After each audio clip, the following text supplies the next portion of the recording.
Group 1 aspirants కోసం టీశాట్ ప్రతిష్టాత్మకంగా నిర్వహిస్తున్నటువంటి కార్యక్రమానికి స్వాగతం. భారతదేశ అంతరిక్ష కార్యక్రమాలకు సంబంధించినటువంటి అంశాలు తెలుసుకుంటూ ఉన్నాం. ఈ క్రమంలో మనము భారతదేశము ఖగోళ అన్వేషణ కోసం రూపొందించినటువంటి ఒక కీలకమైనటువంటి ప్రయోగము చంద్రయాన్-1. ఇక్కడ చంద్రుని అన్వేషణకు సంబంధించి, చంద్రుని మీద ఉన్నటువంటి వాతావరణ పరిశోధనకు సంబంధించి, అదేవిధంగా చంద్రుని ఉపరితలం మీద ఉన్నటువంటి ఖనిజ వనరుల లభ్యతకు సంబంధించినటువంటి అంశాలు, మరీ ముఖ్యంగా చూస్తే నీటి జాడలకు సంబంధించినటువంటి అంశాలను పరిశీలించడానికి ఈ మిషన్ ఉద్దేశించబడింది.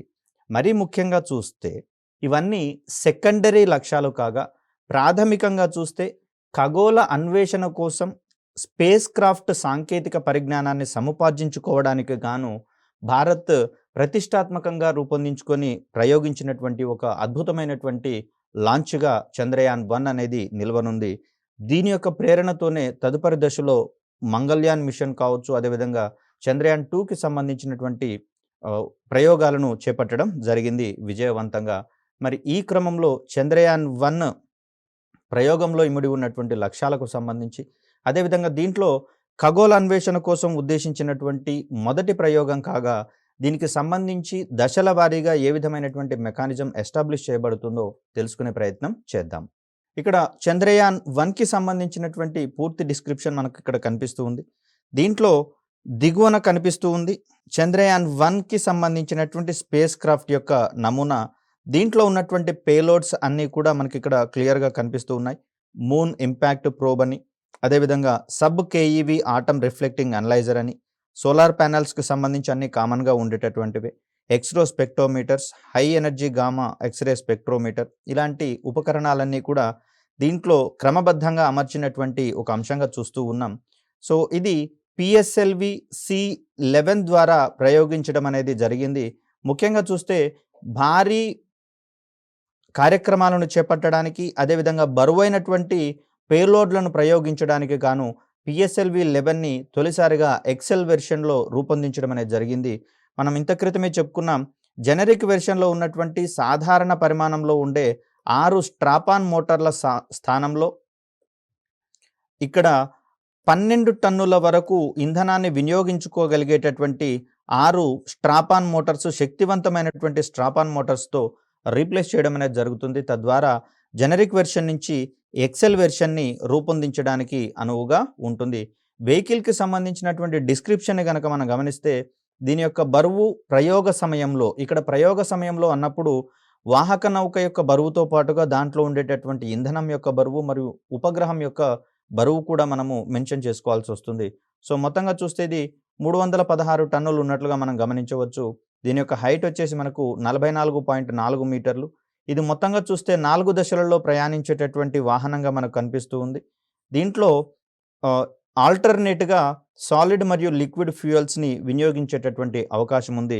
వీటినే మనము ఘన మరియు ద్రవ ఇంధనాలకు సంబంధించినటువంటి అంశాలుగా చూస్తూ ఉన్నాం. ఘన ఇంధనానికి సంబంధించి చూస్తే HTPB అనేది మనకు మొదటి దశలో, అదేవిధంగా 3వ దశలో వినియోగించబడేటటువంటి ఇంధనంగా కనిపిస్తూ ఉంది. హైడ్రాక్సిల్ టర్మినేటెడ్ పాలీ బ్యూటడైన్ అనేటటువంటిది ఘన ఇంధనానికి సంబంధించినటువంటి అంశం కాగా, ద్రవ ఇంధనాలుగా 2వ దశలో UDMHని వాడుతున్నాం. అన్సిమెట్రికల్ డై మిథైల్ హైడ్రజన్ అనేటటువంటిది కాగా, 4వ దశకు వచ్చేసరికల్లా మోనో మిథైల్ హైడ్రజన్ వంటి ఇంధనాలను, ద్రవ ఇంధనాలను వాడుతూ ఉన్నాం. వీటికి మరొక అంశంగా హైపర్గోలిక్ ఇంధనాలుగా మనం క్రితం వీడియోల్లో చెప్పుకున్నాం. సో ఇలా PSLV-C11 ద్వారా చంద్రయాన్-1ని ప్రయోగించడం అనేది జరిగింది. అదేవిధంగా పటంలో కనుక మనం గమనిస్తే భూమి చుట్టూతో 2 దీర్ఘవృత్తాకార కక్షలు ఉన్నట్లుగా మనం గమనిస్తూ ఉన్నాం. ఇక్కడ దీర్ఘవృత్తాకార కక్ష భూమికి సమీపంలో ఉన్నటువంటి బిందువు వద్దకు దాన్ని మనము పెరిగి అంటాము. అంటే ఆ కక్ష భూమికి ఉన్నటువంటి సామీప్య దూరాన్ని పెరిగి అని, సుదూరంలో ఉండేటటువంటి దూరాన్ని మనము అపోగి అనేటటువంటి అంశాలుగా చూస్తూ ఉన్నాం కదా. సో అతి స్వల్ప పెరిగి విలువ కలిగినటువంటి స్థానం వద్దకు PSLV-11 ద్వారా చంద్రయాన్-1 స్పేస్ క్రాఫ్ట్ని పంపించడం అనేది జరుగుతుంది. ఇది ఆ దీర్ఘవృత్తాకార కక్షలో పరిభ్రమిస్తూ ఉన్నటువంటి తరుణంలో, అనువైనటువంటి సమయంలో కక్షా పెంపు చర్యల ద్వారా అంటే చంద్రయాన్ 1లో ఉన్నటువంటి లిక్విడ్ అపోగి మోటార్‌ను మండించడం ద్వారా దాని యొక్క కక్షను పెంచడం అనేది జరుగుతుంది. తర్వాత అది రెండవ దీర్ఘవృత్తాకార కక్షలోకి మళ్ళడం అనేది జరుగుతుంది. మరొక అనువైనటువంటి సమయంలో మళ్ళీ ఆ ల్యామ్‌ని మండించడం ద్వారా అంటే లిక్విడ్ అపోగి మోటార్‌ను మండించడం ద్వారా అది చంద్రుని వైపుకు ప్రయాణించేటటువంటి పథంలోకి మళ్లించబడుతుంది. దీన్నే మనము ట్రాన్స్‌ల్యూనార్ ఇంజెక్షన్ అనేటటువంటి పేరుతో పిలుస్తాం. అంటే చంద్రుని వైపుగా ప్రయాణించగలిగేటటువంటి అంటే భూమి యొక్క ఆకర్షణ పరిధిని దాటుకొని చంద్రుని యొక్క ఆకర్షణ పరిధిలోకి ప్రయాణించేటటువంటి ఈ స్థితిని మనము ట్రాన్స్‌ల్యూనార్ ఇంజెక్షన్‌కి సంబంధించినటువంటి అంశంగా చూస్తూ ఉన్నాం. ఎప్పుడైతే ఇది తన ప్రయాణ మార్గంలో చిట్ట చివరన చంద్రుని యొక్క ఆకర్షణ పరిధిలోకి వెళుతుందో అప్పటి నుంచి దానిని చంద్రుని వైపుకి పరిభ్రమించేటటువంటి కక్షలలోకి మళ్లించడం అనేది జరుగుతుంది. సో, అలా ఇది కాలక్రమంలో చంద్రుని చుట్టూతా 100 కిలోమీటర్ల ఎత్తులో ఉన్నటువంటి వృత్తాకార కక్షలోకి మళ్లించబడుతుంది. సో, అలా ఇది చంద్రుని చుట్టూతా పరిభ్రమించేటటువంటి పరిస్థితిని మనం గమనించవచ్చు. అందుకనే దీన్ని మనము ఆర్బిటర్ అనేటటువంటి పేరుతో పిలుస్తూ ఉంటాం. చంద్రయాన్ 1 ప్రోగ్రామ్‌లో భాగంగా రూపొందించబడినది కేవలం ఆర్బిటర్ మాత్రమే. చంద్రయాన్ 2కి సంబంధించి చూస్తే ఒక ఆర్బిటరు, ఒక ల్యాండరు, అదేవిధంగా ఒక రోవరు ఇటువంటి వాటిని ప్రయోగించడం అనేది జరిగింది. ఈ ఆర్బిటర్‌తో పాటుగా ఒక మూన్ ఇంపాక్ట్ ప్రోబ్ అనేటటువంటి ఒక ప్రోబ్‌ని చంద్రుని యొక్క ఉపరితలం మీద పతనమయ్యేలా పడివేయడం అనేది జరిగింది. మరి వీటికి సంబంధించినటువంటి కీలకమైనటువంటి అంశాలను ఇప్పుడు తెలుసుకునే ప్రయత్నం చేద్దాం. సో, ఇక్కడ మనకు కక్షా పెంపు చర్యలకు సంబంధించినటువంటి క్లియర్ కట్ ఇన్ఫర్మేషన్ అనేది మనకిక్కడ కనిపిస్తూ ఉంది. తొలుత అక్టోబర్ 22న ప్రయోగించినటువంటి చంద్రయాన్ 1 అనేది ఈ రకమైనటువంటి దీర్ఘవృత్తాకార కక్షలో పరిభ్రమిస్తూ ఉండగా, దీనిని తదుపరి అక్టోబర్ 23న ఒకసారి కక్షా పెంపు చర్యని చేపట్టడం అనేది జరిగింది. అదేవిధంగా అక్టోబర్ 25, 26, 29ల రోజులలో ఈ కక్షా పెంపు చర్యలను చేపట్టినట్లుగా మనం ఇక్కడ గమనించవచ్చు దశల వారీగా. సో, ఇది తర్వాత మరొక కక్షా పెంపు చర్యని చేపట్టినప్పుడు అది చంద్రుని వైపుగా ప్రయాణించేటటువంటి ధర్మాన్ని ప్రదర్శిస్తుంది. ఇక్కడి నుంచి చంద్రుని ఆకర్షణ పరిధిలోకి వెళ్ళిన తర్వాత అది చంద్రుని యొక్క దిగువ కక్షలలోకి మళ్లించబడేలా అక్కడ మళ్ళీ తిరిగి మాన్యూవర్స్‌ని అనేవి ఎస్టాబ్లిష్ చేయడం అనేది జరుగుతుంది. తద్వారా చంద్రుని చుట్టూతా 100/100 నథింగ్ బట్ దీన్ని 100 కిలోమీటర్ల నిడివిలో ఉండేటటువంటి ఎత్తులో ఉండేటటువంటి వృత్తాకార కక్షలలో పరిభ్రమించేటందుకు అవకాశం అనేది ఏర్పడుతుంది. ఎందుకు వృత్తాకార కక్ష అంటే వాస్తవానికి భూమితో కంపేర్ చేస్తే చంద్రుని యొక్క ఆకర్షణ స్వల్పం కాబట్టి ఇక్కడ వీటికి దీర్ఘ వృత్తాకార కక్షల యొక్క ప్రస్తావన పెద్దగా ఉండదు. అక్కడ వృత్తాకార కక్షల్లో పరిభ్రమిస్తూ అది చంద్రునికి సంబంధించినటువంటి పరిశోధనలు కావచ్చు, పరిశీలనలు కావచ్చు చేసేటటువంటి ప్రయత్నం చేస్తుంది. ఇక్కడ పిఎస్ఎల్వి C11 లేదా చంద్రయాన్ 1కి సంబంధించినటువంటి ప్రయోగ వివరాలు చూద్దాం. నెల్లూరు జిల్లా శ్రీహరికోటలోని సతీష్ ధావన్ అంతరిక్ష కేంద్రం నుంచి పిఎస్ఎల్వి C11 వాహక నౌక ద్వారా చంద్రయాన్ 1ను ప్రయోగించడం జరిగింది. 22 అక్టోబర్ 2008న ప్రయోగించిన ఈ ప్రయోగంలో తొలిసారిగా అత్యంత శక్తివంతమైనటువంటి పిఎస్ఎల్వి XL వాహక నౌకను వినియోగించడం అనేది జరిగింది. చంద్రయాన్ 2కి సంబంధించి చూస్తే దాంట్లో జిఎస్ఎల్వి మార్క్ 3 వాహక నౌకను వినియోగించడం జరిగిందండి. ఇది ఒక ప్రధానమైనటువంటి భేదంగా మనం గమనించవచ్చు. సో, పిఎస్ఎల్వికి చూస్తే ఇది మొత్తంగా 14వ ప్రయోగంగా కనిపిస్తూ ఉంది. సో, పిఎస్ఎల్వి C11లో 11 అనేది కంటిన్యూస్ ప్రోగ్రామ్ ప్లస్ 3 అభివృద్ధి ప్రయోగాలు కాబట్టి 14th ఎక్స్పెరిమెంట్‌గా లేదా 14th లాంచ్‌గా దీన్ని మనం చూస్తూ ఉన్నాం. ఈ ప్రయోగము భారత అంతరిక్ష ప్రయోగంలో మరో భారీ ముందడుగుగా అభివర్ణించే అవకాశం ఉంది. దీని ద్వారా చంద్రుని పరిశోధనలో స్వదేశీ టెక్నాలజీని భారత్ వినియోగించుకోవడం మనం గమనించాల్సినటువంటి అంశము. ఇక్కడ అక్టోబర్ 22న మొదలైనటువంటి చంద్రయాన్ 1 యొక్క ప్రస్థానం అనేది నవంబర్ 8, 2008న చంద్రుని యొక్క ఆకర్షణ పరిధిలోకి చేర్చబడి చంద్రుని కక్షలోకి పరిభ్రమించడం మనం గమనించవచ్చు. అంటే అక్టోబర్ 22 నుంచి నవంబర్ 8 వరకు ఇది భూమి యొక్క ఆకర్షణ పరిధిలోనే పనిచేసినటువంటి అంశాన్ని మనం ఇక్కడ గమనించవచ్చు. అయితే ఈ క్రమంలో దాంట్లో ఉన్నటువంటి పేలోడ్స్ నుంచి ఎటువంటి సమాచారాన్ని సేకరించరు. వాటి యొక్క పని ప్రారంభమైనట్లుగా మనం గమనించము. చంద్రుని యొక్క చుట్టూతా 100 కిలోమీటర్ల ఎత్తులో ఉన్నటువంటి వృత్తాకార కక్షలో పరిభ్రమించేటప్పుడు మాత్రమే వాటిని పనిచేయించడం అనేది మనం గమనించాలి. సో, ఇక్కడ చంద్రయాన్ 1లో భాగంగా అమర్చినటువంటి పేలోడ్లలో చంద్రయాన్ 1లో అమర్చినటువంటి మూన్ ఇంపాక్ట్ ప్రోబ్ అనేటటువంటి పేలోడ్ నవంబర్ 14, 2008న చంద్రుని యొక్క దక్షిణ ధ్రువం మీద దిగినట్లుగా మనం ఇక్కడ గమనించవచ్చు. దీంతో సోవియట్ యూనియన్, అమెరికా మరియు జపాన్ తర్వాత చంద్రునిపై తన జెండాను ఎగరవేసినటువంటి 4వ దేశంగా భారత్ అవతరించిన విషయాన్ని ఇక్కడ మనం ప్రముఖంగా ప్రస్తావించుకోవాలి. ముఖ్యంగా చూస్తే చంద్రయాన్ 1 యొక్క ప్రయోగంలో అనేకమైనటువంటి కీలక లక్ష్యాలను సాధించడానికి దీన్ని రూపొందించి ప్రయోగించడం జరిగింది. ముఖ్యంగా చూస్తే చంద్రుని ఉపరితలంపై ఉన్న మట్టిని పరిశీలించి మంచు రూపంలోని నీటి జాడను పసిగట్టేటందుకు ఇక్కడ మూన్ ఇంపాక్ట్ ప్రోబ్ అనేటటువంటిది షెకల్టన్ అనేటటువంటి బిలం దగ్గర చంద్రుని మీద దిగడం అనేది జరిగింది. సో ఇక్కడ దక్షిణ ధ్రువం వద్ద వెలుతురు అనేది తక్కువగా ఉంటున్నట్లుగా, ఫలితంగా నీరు అనేది మంచు రూపంలో ఘనస్థితిలో లభ్యమయ్యే అవకాశాలు ఉన్నట్లుగా శాస్త్రవేత్తలు భావిస్తున్నారు. కాబట్టి ఈ ప్రోబ్ను అక్కడ దిగేటట్లుగా పతనం చేయడం జరిగింది. ఈ ప్రయోగానికి 3.86 బిలియన్ల రూపాయలు ఖర్చయినట్లుగా మనం చూడవచ్చు. ప్రయోగ సమయంలో దీని యొక్క మొత్తం బరువు 1380 కిలోలుగా మనకు కనిపిస్తూ ఉంది. ఇది 100 కిలోమీటర్ల నిడివిలో ఉండేటటువంటి వృత్తాకార కక్షలో చంద్రుని చుట్టూ పరిభ్రమించేటటువంటి అంశాన్ని చూస్తూ ఉన్నాం. అయితే చంద్రుని యొక్క కక్షలో గనక చూస్తే దీని యొక్క బరువు 675 కిలోలుగా ఉంటున్నట్లుగా మనం ఇక్కడ గమనించవచ్చు. దీనికి ప్రధాన కారణము భూమి యొక్క ఆకర్షణతో పోలిస్తే చంద్రుని యొక్క ఆకర్షణ అనేది స్వల్పంగా ఉంటుంది, చాలా తక్కువగా ఉంటుంది. కాబట్టి ఆ క్రమంలో బరువు సైతము చంద్రుని మీద భూమితో కంపేర్ చేస్తే తక్కువగా ఉండేటటువంటి విషయాన్ని గుర్తుంచుకోవాలి. మరి చంద్రయాన్ 1 రూపొందించుకున్నటువంటి లక్ష్యాలను గనక మనం గమనిస్తే ప్రధానంగా చంద్రుని చుట్టూ పరిభ్రమించగల స్పేస్ క్రాఫ్ట్ను డిజైన్ చేయడము, అభివృద్ధి చేయడము, ప్రయోగించడం అనేటటువంటి ఉద్దేశాలతో ఈ ప్రయోగాన్ని చేపట్టడం అనేది జరిగింది. ముఖ్యంగా చూస్తే ఇప్పటి వరకు ఉన్నటువంటి ఉపగ్రహాలన్నీ కూడా భూమి యొక్క ఆకర్షణ పరిధిలోనే పనిచేస్తూ ఉండగా, భూమి యొక్క ఆకర్షణ పరిధిని దాటుకొని సుదూరంలో ఉన్నటువంటి చంద్రుని చేరడానికి ఎటువంటి మెకానిజం అవలంబించాలనేటటువంటి అంశాల మీద ప్రధానంగా ఈ ప్రయోగం అనేది దృష్టి పెట్టడం అనేది జరిగింది. అదేవిధంగా చూస్తే భూమి నుంచి చంద్రుని మీదకి వెళ్ళిన తర్వాత ఉపగ్రహం నుంచి కమ్యూనికేషన్స్ అందుకోవడానికి అవసరమైనటువంటి సాంకేతికతలను డిజైన్ చేయడము మరియు అభివృద్ధి చేయడం మీద కూడా ఈ ప్రయోగం అనేది దృష్టి సారించడం అనేది జరిగింది. ఇక్కడ ఈ ఉపగ్రహం చంద్రుని నుంచి సమాచారాన్ని సేకరించడమే కాదు, అది సేకరించినటువంటి సమాచారాన్ని భూమి మీద ఉన్నటువంటి గ్రౌండ్ స్టేషన్కి బదిలీ చేయాల్సి వస్తుంది. కాబట్టి మరి అటువంటి కమ్యూనికేషన్ నెట్వర్క్ని ఎస్టాబ్లిష్ చేసుకునేటటువంటి క్రమంలో ఇదొక టెస్టింగ్ ప్లాట్ఫామ్గా నిలిచిపోవడం జరిగింది. తద్వారా ఇది తర్వాత చేపట్టినటువంటి మార్స్ ఆర్బిటార్ మిషన్, దీన్నే మనం మంగళయాన్ అంటున్నాం.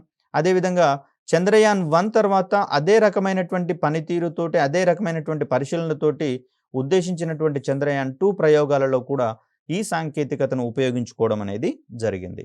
అదేవిధంగా చూస్తే చంద్రయాన్ 1లో అమర్చినటువంటి పేలోడ్ల ద్వారా మొత్తంగా 11 పేలోడ్స్ ఉన్నాయని చెప్పుకున్నాం కదా. ఈ పేలోడ్స్ ద్వారా క్రింది పరిశీలన చేయాలని సంకల్పించుకోవడం జరిగింది. ముఖ్యంగా చూస్తే చంద్రునికి సంబంధించినటువంటి త్రిమితీయ అట్లాస్, దీన్నే మనము 3 డైమెన్షనల్ అట్లాస్ అని చెప్పేసి అనవచ్చు.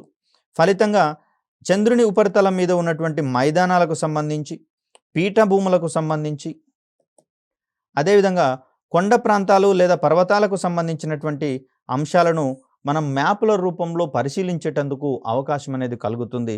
సో ఇటువంటి అట్లాస్ను 5 నుంచి 10 మీటర్ల ఖచ్చితత్వంతో లేదా రెజల్యూషన్తో తయారు చేసేటటువంటి ఉద్దేశంతో ఈ చంద్రయాన్ 1ని చేపట్టడం అనేది జరిగింది. ఇతర లక్ష్యాలను గనక మనం గమనిస్తే చంద్రుని ఉపరితలంపై రసాయనిక మరియు ఖనిజ సంబంధమైనటువంటి అంశాలను మ్యాపింగ్ చేయడానికి, ముఖ్యంగా చూస్తే మానవ ఆవాసాలను గనక మనం నిర్మించుకోవాలి అనుకుంటే అక్కడ కొన్ని రకాలైనటువంటి ప్రత్యేక అవసరాల కోసం పనిముట్లు అవసరం అవుతాయి.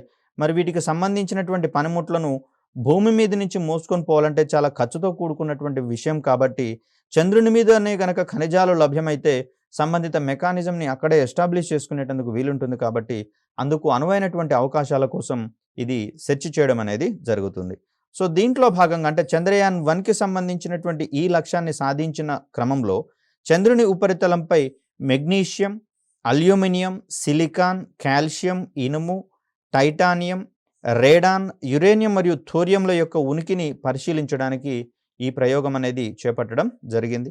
అదేవిధంగా చూస్తే చంద్రయాత్రకు ఉపయోగపడే వివిధ అంశాలకు సంబంధించినటువంటి శాస్త్రీయ జ్ఞానాన్ని పెంపొందించేటందుకు సైతం ఈ ప్రయోగము ఉద్దేశించబడింది. ముఖ్యంగా చూస్తే భూమి మరియు చంద్రుని యొక్క కదలికలను నిరంతరం పరిశీలిస్తూ ఇక్కడ ట్రాన్స్‌ల్యూనార్ ఇంజెక్షన్ తర్వాత అది కొన్ని రోజుల తర్వాత చంద్రుని యొక్క ఆకర్షణ పరిధిలోకి పోయేటటువంటి క్రమంలో వీలుగా ఉండేటటువంటి అవకాశాలను పరిశీలించాల్సి వస్తుంది. ఇందుకు భూమి యొక్క మరియు చంద్రుని యొక్క కదలికలను నిరంతరం పరిశీలిస్తూ అనువైనటువంటి కొన్ని ప్రత్యేక సమయాలలో మాత్రమే ఇటువంటి మిషన్స్‌ని చేపట్టేటందుకు అవకాశం ఉంటుంది. అలాంటి సమయాలు అరుదుగా లభిస్తున్నటువంటి పరిస్థితులలో మరి ఆ అవకాశాలను సక్రమంగా సద్వినియోగం చేసుకోవాలంటే అందుకు సంబంధించినటువంటి సాంకేతికతతో పాటుగా ఖగోళపరమైనటువంటి అంచనాలు, అధ్యయనాలు సైతం కీలకమవుతాయి కాబట్టి మరి వాటన్నిటికి సంబంధించిన జ్ఞానాన్ని సముపార్జించుకునేటటువంటి క్రమంలోనే ఈ మిషన్ ఉపయోగపడడం జరిగింది. అదేవిధంగా చూస్తే భవిష్యత్ అంతరిక్ష కార్యక్రమాల్లో ఉపయోగించడానికి గాను మూన్ ఇంపాక్ట్ ప్రోబ్ వంటి పేలోడ్లను చంద్రుని యొక్క ఉపరితలంపై సురక్షితంగా దించడానికి దీన్నే మనము సాఫ్ట్ ల్యాండింగ్‌కి సంబంధించినటువంటి అంశాలుగా చూస్తాం. సో, ఇక్కడ ఒక ప్రోబ్ అనేటటువంటిది చంద్రుని యొక్క ఉపరితలం మీద పతనం కావడానికి ఎంతైనా చంద్రునికి కొంత ఆకర్షణ శక్తి అనేది ఉంటుంది కాబట్టి ఆ ఆకర్షణ శక్తికి అనుగుణంగా అది నిర్ణీతమైనటువంటి వేగంతోటి ప్రయాణించడం అనేది జరుగుతుంది. మరి ఈ వేగంతో చంద్రుని ఉపరితలం మీద గనక దిగితే అది డ్యామేజ్ అయిపోయేందుకు అవకాశం ఉంటుంది కాబట్టి ఈ వేగాన్ని నియంత్రించుకుంటూ క్రమక్రమంగా అది చంద్రుని మీదకి సేఫ్‌గా ల్యాండ్ కావాల్సినటువంటి సాంకేతిక పరిజ్ఞానాన్ని సముపార్జించుకోవాల్సి వస్తుంది. మరి ఇదే రకమైనటువంటి మెకానిజంని ఇతర గ్రహాల అన్వేషణలో కూడా ఉపయోగించుకునేటందుకు వీలుంటుంది కాబట్టి దానికి సంబంధించినటువంటి ఒక టెస్టింగ్ ప్లాట్‌ఫామ్‌గా చంద్రయాన్-1 నిలిచిపోవడం జరిగింది. ప్రధానంగా చంద్రునిపై నీరు, మంచు ఉనికిని కనుక్కోవడానికి తద్వారా మానవ ఆవాసాల సాధ్యాసాధ్యాల పరిశీలనకు సైతం ఈ ప్రయోగం చేపట్టబడినట్లుగా మనం ఇక్కడ గమనించవచ్చు. మరి నీరు యొక్క అందుబాటు గనక అక్కడ ఉంటే సమస్త జీవజాలానికి అవసరమైనటువంటి నీటి వనరులు అక్కడే లభ్యమైతే గనక మనము సుఖమయ జీవనాన్ని చంద్రుని మీద ఏర్పాటు చేసుకోవడానికి అవకాశం ఉంటుంది కాబట్టి మరి ఆ అవకాశాల మీద చంద్రయాన్-1 అనేది ప్రధానంగా దృష్టి సారించడం జరిగింది. ఇక్కడ చంద్రయాన్-1 యొక్క లక్ష్యాలు ముఖ్యంగా చూస్తే సాంకేతిక సముపార్జన అనేది ఒకటి కాగా ఇక్కడ ఖనిజాల సంఘటనాన్ని చూడడము, అదేవిధంగా ఇతర వనరులకు సంబంధించినటువంటి అంటే చంద్రుని యొక్క ఉపరితలానికి సంబంధించినటువంటి త్రిమితీయ అట్లాస్‌ను రూపొందించడం వంటి కార్యక్రమాలను కూడా ఉద్దేశించుకున్నాం కాబట్టి మరి వాటన్నిటికీ సంబంధించినటువంటి అంశాలను పరిశీలించడానికి గాను ముఖ్యమైనటువంటి పేలోడ్లను చంద్రయాన్-1లో భాగంగా రూపొందించి అమర్చి ప్రయోగించడం అనేది జరిగింది. సో, ఈ విధుల నిర్వహణకు గాను మొత్తంగా 11 పరికరాలను చంద్రయాన్-1లో అమర్చడం అనేది జరిగింది. వీటిలో 5 పరికరాలు పూర్తిగా భారతీయ పేలోడ్స్, అంటే వీటిని మనము స్వదేశీ పేలోడ్స్ అనేటటువంటి అంశంగా చూడవచ్చు. మిగిలిన 6 ఏవైతే ఉన్నాయో ఇవన్నీ కూడా యూరోపియన్ స్పేస్ ఏజెన్సీ, అదేవిధంగా బ్రిటన్, నాసా మరియు బల్గేరియా దేశాలకు చెందినటువంటి ఒక పేలోడ్స్‌గా మనం చూడవచ్చు. తద్వారా ఇది జాతీయ మరియు అంతర్జాతీయ ప్రాధాన్యతను కలిగినటువంటి ఒక మిషన్‌గా మనకు చంద్రయాన్-1 నిలిచిపోతుంది. చంద్రయాన్-2 విషయానికి వచ్చేసరికి దాన్ని మొత్తం పూర్తిగా స్వదేశీ పరిజ్ఞానంతోనే రూపొందించుకోవాలని నిశ్చయించుకోవడం జరిగింది. తొలుత రష్యాకు సంబంధించినటువంటి పరికరాలు వాడాలని అనుకోగా కాలయాపన జరుగుతున్నటువంటి పరిస్థితులలో పూర్తి స్వదేశీయంగానే చంద్రయాన్-2ని చేపట్టడం అనేది జరిగింది. ఇది రెండిటికి సంబంధించినటువంటి భేదాలలో మరొక కీలకమైనటువంటి అంశం. ఇక్కడ పరికరాలకు సంబంధించి చూస్తే టెర్రైన్ మ్యాపింగ్ కెమెరా, ఇది పేరులోనే అర్థమవుతుంది. ఉపరితలాన్ని మ్యాపింగ్ చేసుకునేటటువంటి క్రమంలో అవసరమైనటువంటి చిత్రాలను తీసేటటువంటి ఒక పరికరంగా మనకు కనిపిస్తుంది. దీన్ని సింపుల్గా మనము టీఎంసీ అనేటటువంటి సంకేతనామంతో పిలుస్తాం. చంద్రుని ఉపరితల అధ్యయనము, మ్యాపింగ్ కోసం రూపొందించబడింది. 5 మీటర్ల ఖచ్చితమైనటువంటి రిజల్యూషన్తో చంద్రుని యొక్క ఉపరితల అమరికను అధ్యయనం చేయడానికి దీనిలో CMOS, దీన్ని మనము కాంప్లిమెంటరీ మెటల్ ఆక్సైడ్ సెమీ కండక్టర్కి సంబంధించినటువంటి కెమెరాలను అమర్చడం అనేది జరిగింది. అత్యంత పవర్ఫుల్ కెమెరాలుగా వీటిని మనం చూస్తూ ఉన్నాం. ఇవి 5 మీటర్ల రిజల్యూషన్తో కావాల్సినటువంటి అంచనాలకు అనుగుణంగా చంద్రుని యొక్క ఉపరితలాన్ని మ్యాపింగ్ చేసేటటువంటి అవకాశం ఉంది. ఇక్కడ ఈ కెమెరాకు సంబంధించి చూస్తే ఈ CMOS కెమెరాస్ ఏవైతే ఉన్నాయో వీటిని మొబైల్ ఫోన్లలో వెబ్ కెమెరాల్లో వాడుతున్నట్లుగా మనం ఇక్కడ గమనించవచ్చు. దృశ్య వికిరణాలతో, దీన్నే మనము విజిబుల్ లైట్ అంటున్నాం కదా, ఈ విజిబుల్ లైట్‌కి సంబంధించినటువంటి అంశాలతో పనిచేసే ఈ పరికరం అందించే సమాచారాన్ని ల్యూనార్ లేజర్ రేంజింగ్ ఇన్‌స్ట్రుమెంట్ అందించే సమాచారంతో అనుసంధానం చేసి పరిశీలిస్తే చంద్రుని యొక్క గురుత్వాకర్షణ క్షేత్రాన్ని అధ్యయనం చేసేటందుకు అవకాశం ఉంది. ఈ పరికరాన్ని అహ్మదాబాద్‌లో ఉన్నటువంటి ఇస్రో స్పేస్ అప్లికేషన్ సెంటర్ రూపొందించినట్లుగా మనం ఇక్కడ గమనించవచ్చు. ముఖ్యంగా గురుత్వాకర్షణకు సంబంధించి చూస్తే భూమి యొక్క గురుత్వాకర్షణలో సుమారుగా 1/6వ వంతు ఆకర్షణ పరిధిని కలిగి ఉంటుందని చంద్రుడు మనకు తెలుసు. సో అలా చూస్తే చంద్రుని మీద ఉన్నటువంటి వాతావరణ కణాలు ఏవైతే ఉన్నాయో ఈ కణాలు చంద్రుని మీద కేవలము 2.3 కిలోమీటర్స్ పర్ సెకండ్ వేగాన్ని గనక అందుకోగలిగితే అవి చంద్రుని యొక్క ఆకర్షణ పరిధిని దాటి అంతరిక్షంలోకి ప్రయాణించేటందుకు అవకాశం ఉంది. తద్వారా చంద్రునిలో ఉన్నటువంటి వాతావరణ కణాలు ఈజీగా ఈ వేగాన్ని అందుకుండడం వలన చంద్రుని మీద వాతావరణం లేని పరిస్థితులను మనం గమనించవచ్చు. మరి అలాంటి పరిస్థితులను అధ్యయనం చేస్తూ ఆ గురుత్వాకర్షణకు అనుగుణంగా అక్కడ మానవ ఆవాసాలు సాధ్యం కావాలంటే ఎటువంటి మెకానిజం ఉండాలో దీని ద్వారా మనం ఒక అంచనాకు రావడానికి అవకాశం ఏర్పడుతుంది. మరొక పరికరంగా మనకి ఇక్కడ హైపర్ స్పెక్ట్రల్ ఇమేజర్ అనేది మనకు కనిపిస్తూ ఉంది. దీనిలో కూడా చంద్రునిపై ఉన్నటువంటి ఖనిజాలను మ్యాపింగ్ చేయడానికి గాను CMOS కెమెరాని అమర్చడం అనేది జరిగింది. దీని ఆధారంగా 400 నుంచి 900 నానోమీటర్ల బ్యాండ్ విడ్త్‌తో 15 నానోమీటర్ల స్పెక్ట్రల్ రిజల్యూషన్‌తో 80 మీటర్ల స్పేషియల్ రిజల్యూషన్‌తో మ్యాపింగ్ చేపట్టడానికి అవకాశం అనేది ఏర్పడుతుంది. పూర్తిగా చంద్రుని యొక్క ఉపరితలానికి సంబంధించినటువంటి అంశాలలో ఒక అంచనాకు వచ్చినట్లయితే తదుపరి కార్యాచరణ మీద దృష్టి పెట్టడానికి అవకాశం అనేది ఏర్పడుతుంది. మరొక ఉపకరణంగా మనకి ఇక్కడ ల్యూనార్ లేజర్ రేంజింగ్ ఇన్‌స్ట్రుమెంట్ అనేటటువంటిది కనిపిస్తుంది. దీన్ని మనము LLRI అనేటటువంటి పరికరంగా చూస్తూ ఉన్నాం. ఈ పరికరం చంద్రుని ఉపరితలంపైకి పరారుణ లేజర్ కాంతిని పంపి తదుపరి ఆ ఉపరితలం నుంచి పరావర్తనం చెందిన కాంతిని పరిశీలించడం ద్వారా చంద్రుని ఉపరితల స్థలాకృతి యొక్క ఎత్తును నిర్ణయించేటందుకు అవకాశం అనేది ఏర్పడుతుంది. ముఖ్యంగా చూస్తే ఈ చంద్రుని ఉపరితలం మీద ఉన్నటువంటి ఎత్తు పల్లాలను ఖచ్చితంగా అంచనా వేసేటటువంటి క్రమంలో దీని యొక్క పరిశీలన అనేది దోహదపడుతుంది. మరో రకంగా భౌగోళిక స్వరూపాన్ని అర్థం చేసుకునేటటువంటి క్రమాన్ని కూడా ఈ పరికరం అనేది వీలు కల్పించడం జరుగుతుంది. ఈ పరికరం ఒక సెకనుకు 10 వరకు కొలతలను సేకరిస్తూ పగలు రాత్రి కూడా పనిచేసేటటువంటి అవకాశం ఉన్న ఒక పరికరంగా మనకు ల్యూనార్ లేజర్ రేంజింగ్ ఇన్‌స్ట్రుమెంట్ అనేది కనబడుతుంది. మరొక పరికరము హై ఎనర్జీ గామా ఎక్స్కిరణ వర్ణపట మాపకము. దీన్నే HEX అనేటటువంటి సంకేతనామంతో పిలుస్తూ ఉన్నాం. 30 నుంచి 200 KeV సామర్థ్యంతో 40 కిలోమీటర్ గ్రౌండ్ రెజల్యూషన్‌తో యురేనియం, థోరియం, సీసము, రేడాన్ వంటి అనుధార్మిక మూలకాలను అధ్యయనం చేసేటందుకు ఇది కృషి చేస్తుంది. ముఖ్యంగా చూస్తే అక్కడ సౌర విద్యుత్ తర్వాత విద్యుత్ ఉత్పత్తికి అవకాశం ఉన్నటువంటిది అణు విద్యుత్ మాత్రమే కాబట్టి ఇక్కడ అనుధార్మికతను ప్రదర్శించేటటువంటి మూలకాల యొక్క లభ్యత మీద ఇది ప్రధానంగా దృష్టి సారించినట్లుగా మనం గమనించవచ్చు. ఒకవేళ అనుధార్మిక మూలకాలు గనక ఉంటే వాటి నుంచి వెలువడేటటువంటి వికిరణాలను అధ్యయనం చేస్తే సరిపోతుంది. ఆ వికిరణాల యొక్క జాడ గనక మనకు దొరికినట్లయితే ఖచ్చితంగా చంద్రుని మీద అనుధార్మిక మూలకాలు ఉన్నట్లుగా మనం అర్థం చేసుకోవచ్చు. తద్వారా పర్యావరణ హితమైనటువంటి పరిస్థితులలో అణు విద్యుత్తుని ఉత్పత్తి చేసుకోవడానికి అవకాశం ఏర్పడుతుంది. మరొక ముఖ్యమైనటువంటి పరికరంగా మూన్ ఇంపాక్ట్ ప్రోబ్ అనేది మనకు కనిపిస్తూ ఉంది. దీన్ని దక్షిణ ధ్రువం మీద దింపడం అనేది జరిగింది.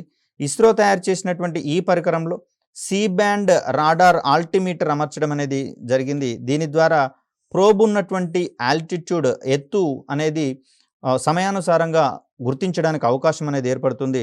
చంద్రుని యొక్క ఉపరితలాన్ని చిత్రించడానికి, వీడియో ఇమేజింగ్ వ్యవస్థకు, అదేవిధంగా చంద్రుని వాతావరణ అంశాల అధ్యయనానికి ద్రవ్యరాశి వర్ణపట మాపకాన్ని మాస్ స్పెక్ట్రోమీటర్ని అమర్చడం అనేది జరిగింది. దీనిలో భారత జాతీయ పతాకాన్ని పట్ట రూపంలో పంపించడం అనేది జరిగింది. తద్వారా ఈ ఇంపాక్ట్ ప్రోబ్ ఏదైతే ఉందో చంద్రుని మీద దిగిన తర్వాతనే భారతదేశము ప్రపంచంలో చంద్రుని ఉపరితలాన్ని చేరినటువంటి నాలుగవ దేశంగా అవతరించడం అనేది జరిగింది. సో ఇప్పటివరకు చూసిన స్వదేశీ పరికరాలు కాగా విదేశీ పరికరాలకు సంబంధించి చూస్తే చంద్రయాన్-1 ఎక్స్రే ఫ్లోరసెన్స్ స్పెక్ట్రోమీటర్ అనేది మనకి ఇక్కడ కనిపిస్తుంది. C1XS అనేటటువంటి అంశంగా చూస్తాం. దీని సహాయంతో 25 కిలోమీటర్ల రెజల్యూషన్తో magnesium, aluminium, silicon, calcium, titanium మరియు ఇనుము వంటి ఖనిజాల యొక్క ఉనికిని, వాటి యొక్క లభ్యతను పరిశీలించేటందుకు అవకాశం అనేది ఏర్పడుతుంది. అదేవిధంగా చూస్తే చంద్రుని యొక్క ఉపరితలాన్ని చేరే సౌర స్థిరాంకాన్ని సైతం ఇది పరిశీలించడానికి అవకాశం ఉంది. అంటే సోలార్ కాన్స్టాంట్ అనేటటువంటి అంశంగా దీన్ని మనం చూస్తాం. అంటే ఒక చదరపు మీటరు పరిమాణంలో చేరేటటువంటి సౌర ఉష్ణ శక్తి రాశిని మనం ఇక్కడ సోలార్ కాన్స్టాంట్ అనేటటువంటి అంశంగా చూస్తాం. ఇది ఆప్టిమం లెవెల్‌లో ఉన్నప్పుడు మాత్రమే సౌర విద్యుత్ ఉత్పత్తికి అవకాశం అనేది ఏర్పడుతుంది. కాబట్టి దీనికి సంబంధించినటువంటి అంశాలను ఇది అధ్యయనం చేస్తుంది. దీన్ని రూథర్ఫర్డ్ ఆపిల్టన్ ల్యాబొరేటరీ యూకేకి సంబంధించి, యూరోపియన్ స్పేస్ ఏజెన్సీ, అదేవిధంగా ఇస్రో సంయుక్తంగా అభివృద్ధి పరిచినటువంటి ఒక పరికరంగా ఇది మనకు కనిపిస్తూ ఉంది, C1XS అనేది. ఇతర విదేశీ పరికరాలకు సంబంధించి చూస్తే sub keV atom reflecting analyser, దీన్నే మనము సారా అనేటటువంటి పేరుతో పిలుస్తూ ఉన్నాం. చంద్రుని మీద ఖనిజాల అధ్యయనం కోసం యూరోపియన్ స్పేస్ ఏజెన్సీ రూపొందించినటువంటి ఒక పరికరంగా ఇది మనకు కనిపిస్తుంది. మరొకటి మూన్ మినరాలజీ మ్యాపర్, పేరులోనే కనిపిస్తుంది. మినరాలజీ మ్యాపర్ అంటే ఖనిజ లవణాలకు సంబంధించినటువంటి మ్యాపింగ్ చేస్తుంది.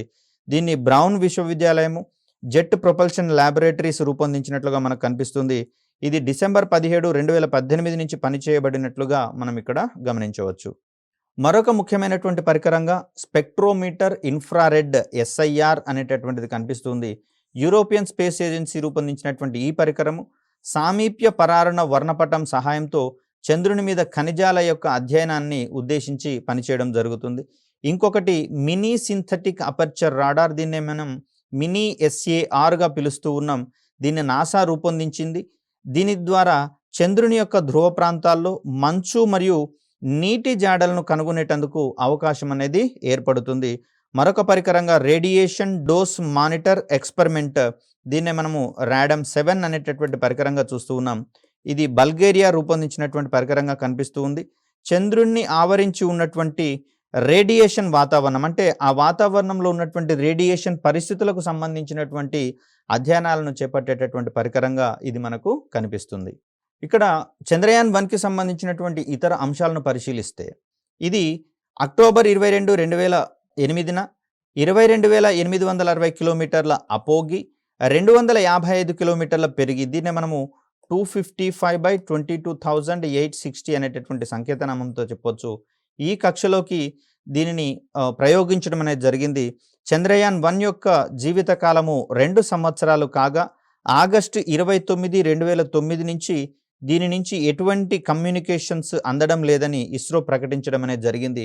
ముఖ్యంగా చూస్తే చంద్రయాన్ 1 తిరిగేటటువంటి 100 కిలోమీటర్స్ ఎత్తులో ఉన్నటువంటి కక్షలో రేడియేషన్కి సంబంధించినటువంటి పరిస్థితుల కారణంగా దీనిని దానిపైన ఉన్నటువంటి ఎగువ కక్షలోకి మార్చినట్లుగా, అక్కడ ఆ కక్షలో పరిభ్రమిస్తున్నటువంటి సందర్భంగా సౌర ఫలకాలకు కావలసినటువంటి లేదా సౌర ఫలకాలు పనిచేయడానికి అవసరమైనటువంటి సౌరశక్తి లభ్యం కాకపోవడం వల్ల అక్కడ ఉన్నటువంటి పేలోడ్లకు శక్తి అందలేదని, తద్వారా మిషన్ యొక్క సేవలు నిలిపివేయబడ్డాయని ప్రకటించడం అనేది జరిగింది.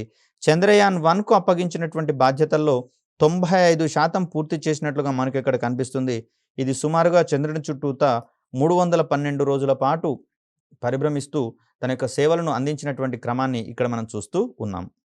సో ఇక్కడ చంద్రయాన్ 1లో ఉన్నటువంటి పేలోడ్స్ ఏవైతే ఉన్నాయో ఈ పేలోడ్స్ సేకరించి అందించినటువంటి సమాచారానికి సంబంధించిన విశ్లేషణను గమనిస్తే మూన్ మినరాలజీ మ్యాపర్ ద్వారా చంద్రుని ఆవిర్భావము మ్యాగ్మా ఓషన్ పరికల్పన, దీన్నే మనము మ్యాగ్మా ఓషన్ హైపోథసిస్ అనేటటువంటి అంశంగా మనం చూస్తాం. అంటే చంద్రుడు ఒకానొకప్పుడు పూర్తిగా కరిగి ఉన్నటువంటి మ్యాగ్మాకు సంబంధించినటువంటి ఒక అంశంగా కనిపిస్తూ ఉంది. కాలక్రమంలో చల్లబడడం ద్వారా ఇది చంద్రుని యొక్క ప్రస్తుత రూపాన్ని సంతరించుకున్నట్లుగా మనం గమనించవచ్చు. చంద్రుడు ఒకప్పుడు పూర్తిగా కరిగిన స్థితిలో ఒక మహాసముద్రంలాగా కనిపించాడని ఈ మ్యాగ్మా ఓషన్ హైపోథసిస్ అనేది మనకు వివరించడం జరుగుతుంది. మ్యాగ్మా అంటే కరిగిన స్థితిలో ఉన్నటువంటి ఈ రాళ్ళు, ఇతర ఖనిజాలను కలిగి ఉన్నటువంటి ఒక పదార్థంగా మనకు మ్యాగ్మా అనేది కనిపిస్తూ ఉంది. ఇది ఒక మహాసముద్రం లాగా చంద్రుని మీద కనిపిస్తూ ఉందనేటటువంటి థియరీ మ్యాగ్మా ఓషన్ హైపోథసిస్కి సంబంధించి. సో ఈ హైపోథసిస్ ఆధారంగానే చంద్రుడు ఆవిర్భవించాడని మూన్ మినరాలజీ మ్యాపర్ అందించినటువంటి సమాచారం వివరిస్తుంది. అదేవిధంగా చూస్తే ఉపరితల అధ్యయనం కోసం ఉద్దేశించినటువంటి టెర్రైన్ మ్యాపింగ్ కెమెరా TMC సహాయంతో 70,000కు పైగా త్రిమితీయ చిత్రాలను అందించడమే కాకుండా అంటే 3D ఇమేజెస్‌ను అందించడమే కాకుండా చంద్రుని మీద అమెరికా వారి అపోలో 15 అంతరిక్ష నౌక దిగినటువంటి ప్రదేశాన్ని కూడా చిత్రీకరించడం అనేది జరిగింది. దీనికి సంబంధించి ప్రిలిమ్స్ పాయింట్ ఆఫ్ వ్యూలో కూడా క్వెషన్ అడిగేందుకు అవకాశం ఉంది. అపోలో 15 యొక్క ఉనికిని గుర్తించినటువంటి చంద్రయాన్ 1లోని పరికరం ఏది అంటే దానికి సంబంధించినటువంటి సమాధానాన్ని మనము టీఎంసీ అని గుర్తించాల్సి ఉంటుంది. అదేవిధంగా చూస్తే టెర్రైన్ మ్యాపింగ్ కెమెరా మరియు హైపర్ స్పెక్ట్రల్ ఇమేజర్ల సహాయంతో ఇస్రో 70% వరకు చంద్రుని యొక్క ఉపరితలాన్ని అధ్యయనం చేయడం జరిగింది. అదేవిధంగా మూన్ మినరాలజీ మ్యాపర్ ద్వారా 95% పైగా చంద్రుని యొక్క ఉపరితలాన్ని అధ్యయనం చేయడం అనేది జరిగింది. తద్వారా 3D అట్లాస్ రూపకల్పనలో ఈ విధమైనటువంటి సమాచారము కీలకం కానుంది.